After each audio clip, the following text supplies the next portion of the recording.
ራሷን ስታ ወደቀች። ቃል እንግዲህ ያልጠበቀችው ነገር ነው ማለት ነው ያየችው። ወደ እነ ዳግም ቤት ተጠርታ ስትሄድ እንግዲህ ዳግም ለብሌን ቀለበት እያሰረላት በደረሰ ጊዜ ወይዘሮ ገነትም እንግዲህ ለብሌን ቀለበት እንዲታሰርላት ብሌን እንግዲህ ከወይዘሮ ገነት ዳግምን አስታርቀዋለች። ባስታረቀችው ጊዜ እንግዲህ የባሏን ቀለበት ለብሌን እንዲያስርላት ሰጥተዋለች ማለት ነው። ዳግምም እንግዲህ በደስታ ለብሌን ቀለበት ሊያስር ሲንበረከክ ቃል ደረሰች። ቃል በደረሰ ጊዜ ግን ቃል የሄደችው ወይዘሮ ገነት ከዚህ ፊት የሰራችውን ስራ ነግራ ለዳግም ለማጣላት ነበር ከእናቱ ጋር የሄደችው። ቀለበቱን ለማስተጓጎል ነበር የሄደችው፣ ግን አልተሳካላትም። እሷ ሰፍ ብላ ለእሷ ነበር የጠበቀችው። ዳግም ግን ለሚወዳት ለሚያከብራት ለብሌን ቀለበት አስሮላታል ማለት ነው። እንግዲህ ቃል ይሄንን ባየ ጊዜ መታ ራሷን ስታ ወድቃለች። ጤና ይስጥልኝ ክብራትና ክብራን ቻናሌ ቤተሰቦች እንዴት ናችሁ?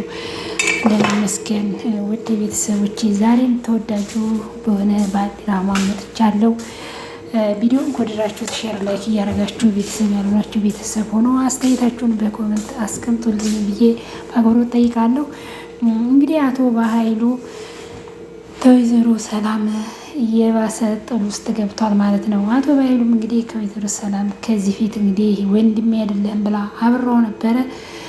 ተመልሶ እንግዲህ ብር ሊበደር ብር ስጪኝ ብሎ በመጣ ጊዜ አልፈልግም ብላ እሷ ልታበረውም ባለ ጊዜ ረሳሹ እንዴ የሰው ነፍስ በእጅሽ መጥፋቱን ረሳሹ እንዴ ብሎ ባላት ጊዜ እንግዲህ እኔ ሰው ነፍስ አላጠፋውም ብትለውም አዋርድሻለሁኝ፣ እስር ቤት ነው የምከትሽ፣ እልቅ ይህን ሁሉ እስር ቤት ከምትገቢ ቄርንጦ ከምትገቢ አሁኑ ብታስተካኪ ይሻልሻል ብሏት እንግዲህ ነግሯት ሄዷል።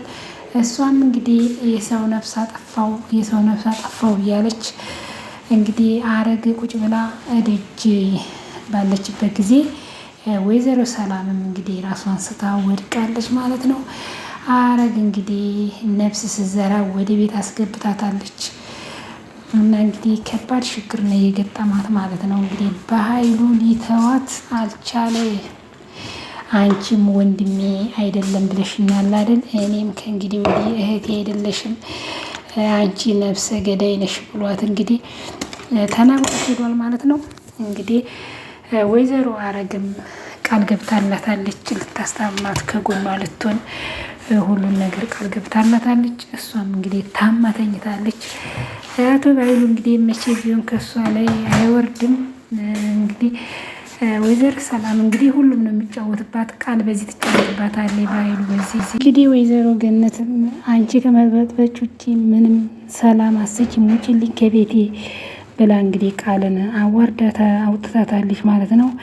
እንግዲህ ልትናገር ነበር ከዚህ ፊት ያደረገችውን እንግዲህ ዳግም ጋር እንድተኛ ያደረገችው ወይዘሮ ገነት ነበር። ይሄንን ለማውራት ነበር እሷ ሰፍ ብላ ሄዳ አውርታ ለማጣላት ነበር። እንግዲህ ወይዘሮ ገነትን ፈጣሪ ሆይ ይሄንን ነገር ተናግራ ከልጄ ባላጣላችኝ እያለች እሷም ጸሎቷን እየጸለየ ነበረ። እንግዲህ ነገሩ ከሽፎባት እሷ ተመልሳለች። እንግዲህ ብሌንና ዳግም ከእንግዲህ ወዲህ እንግዲህ ቀለበት አስሮላታል። በደስታ አብረው እየኖሩ ነው። አንተ የሌላ ሰው መሆን አትችልም፣ በተለይማ የብሌን ልትሆን አትችልም። እሱን ለማስቆም ብዙ ነገሮችን ማድረግ እችላለሁ። እሺ እነግርሃለሁ፣ ተነገርሽኝ ቶሎ ንገሪኝ ያለውን ነገር ሲላት እንግዲህ ብሌንም ውጪ ከእንግዲህ ወዲህ በህይወታችን ውስጥ እንድትገቢ አልፈቅድልሽም ብላታለች ቃልን። ብሌንም አፍ አውጥታ ማለት ነው። ሰላም እንግዲህ ልትነቃ አልቻለችም ማለት ነው። እንግዲህ አረግም ተጨንቃ እንግዲህ አምላኬ ለዚህ ምስኪን ይሄ ይገባትም እባክህን እናታደርግ እያለች ጸሎቷን እየጸለየ እንግዲህ ተነስታ ውሃ አንጥታ ውሃ ፈሳባት ራሷን ስታቅ ወደ ቤት እንድትገባ አድርጋ እንግዲህ ቤት አስገብታ እያስታመቻት ነው ማለት ነው። እንግዲህ ብሌን ለምንድን ነው ዝም ያልሽኝ? እውነቱን አውቀሽ ነው እንዴ ብሎ ዳግም ባላት ጊዜ አዎ አውቄያለሁ። እኔ እናትና ልጅ ሲጣላ ደስ አይለኝም። እኔ ሰው ማስታረቅ እንጂ ሰው ማጣላት አልፈልግም። እሷ ግን ሰው ማጣላት እናንተን ማለት ነው ስራዋ። ሲጀመር ይሄን ነገር ለምን እንደምታደርጊው ሁለታችንም አውቀን ገብቶንብሻል። መቼም ይሆን አይሳካልሽም። እኛን ለማጣላት ብዙ ነገሮችን ታደርጊያለሽ፣ ግን በጭራሽ ለነገሩ ንግግርሽ እንደ በግ የሚቀበልሽ የለም ብላ እንግዲህ አሳፍረዋታል። ሁሉም አንዱ ነው ማለት ነው። እንግዲህ የዳግም ጓደኛም ሄዶ ሁለተኛ በእነሱ መሀል እንዳትገቢ አንቺ ቆረቆንዳ፣ ፊትሽን እኮ ብታዩ ሲጀመር እንኳን አንቺ ነሽ እንዲህ አይነት ስራ መሰሪው ብሎት ሁለተኛ በብሌን እና በዳግም መሀል ብትገቢ እንደው እኔ አልተውሽም ብሏታል። እንግዲህ ማስጠንቀቂያ ነግሯታል። ይህንን ነግሯት እንግዲህ ወደ ቤት እንደምንም ብላ ገባች። በር ስደርስ ራሷን ስታ ወደቀች። እንግዲህ ወይዘሮ አረግም ልጄ ማንን ነው የምጨቃጨቀው ታዲያ ልጄ እባክሽን ንቂ እያለች እንግዲህ እሷም ኧረ ዳጊ ምንሽ ነው እባክህ ተረጋጋ እንዴ ዳግም ምን ሆነሃል አለች። የጠየኩልሽን መልሽልኝ። ለምንድን ነው ሁሉ ነገር የምታደርጊው? እኔን ከእናቴ ጋር ለማጣላት ከዛ አንቺን እንደወድ መልሽልኝ። ምን ይዘጋሻል? ለምንድን ነው ማጥፋት? ለምንድን ነው ሁሉም ይህን ነገር የምታደርጊው? በቃ ማወቅ ስላለብክ ከዛ ካንቺ ጋር እንደሆን እንዴት ምን ብዬ እንደዛ አደርጋለሁ አለች። ስለ ራስህ በጣም የተሳሳተ አመለካከት። አንተን ለማግኘት ሳቅድ መኖርንም አንቺ መቼም አትቀየሪም አለቻት። ብሌንም ማለት ነው ዝም በይ አፍሽን አትክፈቺ ብላ እንግዲህ ብሌን ላይ ተናገረች ማለት ነው። ብሌንን ነው የምታሸንፈው። የመጨረሻ አስጠንቅቆ የነገራት ከእናቴ ብታጣልኝ ከብሌንም ብታጣልኝ ከብሌንም በሆን እንኳን መቼም ከአንቺ ጋር አልሆንም ብሎ እንግዲህ ዳግም የመጨረሻ ነግሯታል። እያለች ምን አገባሽ አንቺ? እሷ እናቴ ናት። በእኔ የፈለገውን ነገር ማድረግ ትችላለች። እንኳን ማጣላትና ምንም ልጇ እስከሆንኩ ድረስ ለምን አትመታኝም? የፈለገችውን ማድረግ ትችላለች ብላ እንግዲህ አንድ ስለ መጥፋት ሴት አመጣት ከወለደች ሴት በጣም እናቴ በጣም ይቅርታ ብሎ እንግዲህ ዳግምም የማይገባሽን ነው ጩኸት ይጮኩብሽ አንቺ እናቴ ነሽ ምንም ብታደርጊ ደግሞ ብሎ እንግዲህ እናቱን ይቅርታ ጠይቋል። በጣም ደስ ይላል። ዳግም እንግዲህ ወሬኛ እንደዚህ አፍሮ ይመለሳል። ገንዘብ ወዳጅ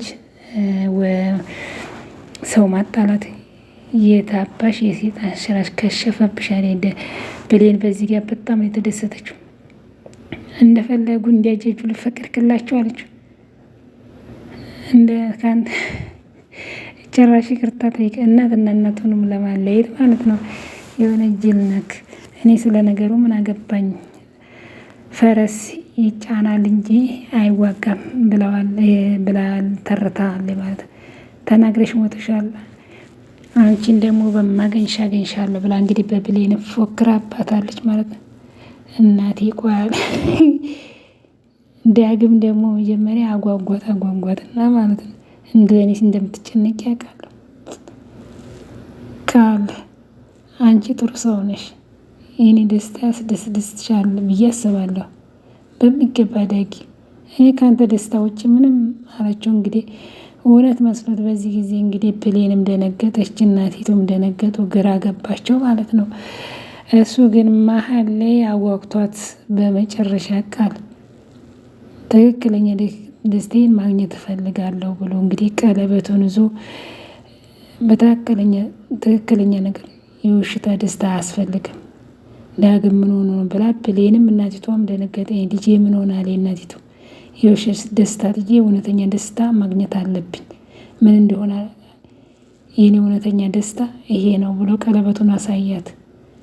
እጅ በጣም በማፈቅራት ህይወቴ በሆነችው ማንም ምንም ቢያደርገን ማንም በማይችለው በብሌን ጣት ላይ ሳረግላት እውነተኛ ደስታዬን የማገኘው ብሎ አሳፈራት።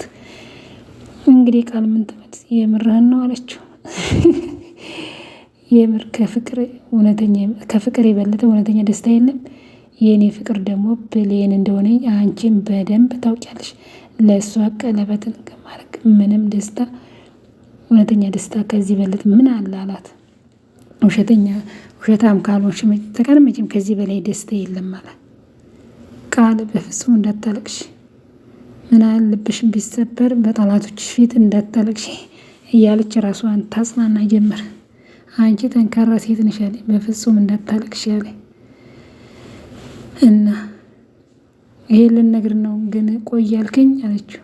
አይ አንቺ የኔን ደስታ የሚያስደስትሽ ከሆነ ደስቴን ማየት አለብሽ። የደስታ ደግሞ ብሎ እንግዲህ የኔ ፍቅር ብሎ እኔና አንቺ ብዙ ነገር መከራዎችን አይተናል። እነዛ መከራዎች ደግሞ እኔና አንቺን የሚያቀራርቡን መልካም ነገሮች ቀይራቸዋል። አንቺን ለእኔ አጋር አድርጎ ሰጥቶኛል። ያኔ ደግሞ በሙሉ ተስፋዬ ብሎ እንግዲህ እጅሽን ትፈቅጅልኛለሽ አላት።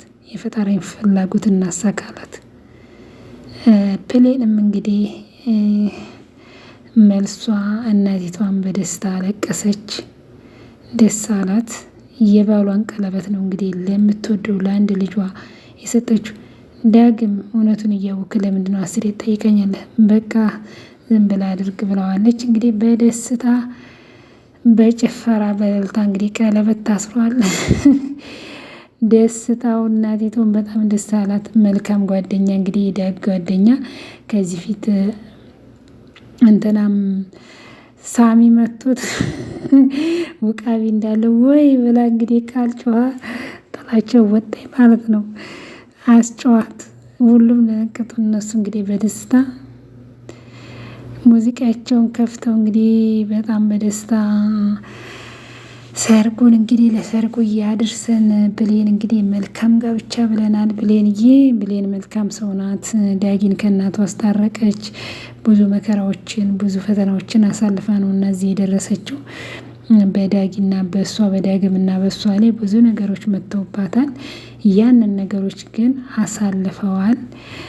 አሳልፈው እዚች ጋር ደርሰው ትሰሚያለሽ ብዬ ማዘሯን ብዬ ነው ዝም ያልኩሽ።